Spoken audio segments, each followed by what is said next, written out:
Sugat sa ulo ang tinamo ng isang 44 anyos na rider matapos na makasalpok sa isang pampasaherong jeep sa barangay Salugan, Camaligalbay, bandang alas 9:20 ng gabi nitong linggo, July 20. Kinilala ang rider na si alias Fred, butcher at residente ng barangay Kabaangan, parehong bayan. Sa inisyal na investigasyon ng Kamalig Municipal Police Station, papasok ng gasolinahan ng jeep nang biglang masalpok ng motorsiklo. So accordingly, yung jeep galing ng Barangay Salvacion, papunta sana dito sa sentro ng Kamalig. And then si motor naman on the opposite direction, from Kamalig papunta ng Salvacion. So pagdating doon sa area, sa place of incident, sa harap mismo ng Best Oil gasoline station sa Kabaangan, si jeep, kumaliwa siya kasi nga magpapagas siya doon.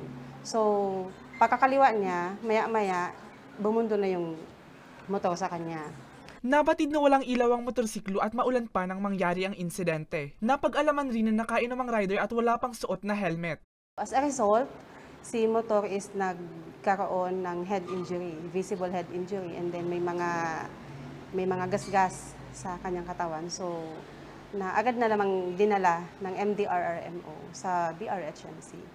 Sa ngayon, patuloy pa din na ginagamot sa ospital ang rider. Para sa mga balitang Tatak Bicol, Mel Moral.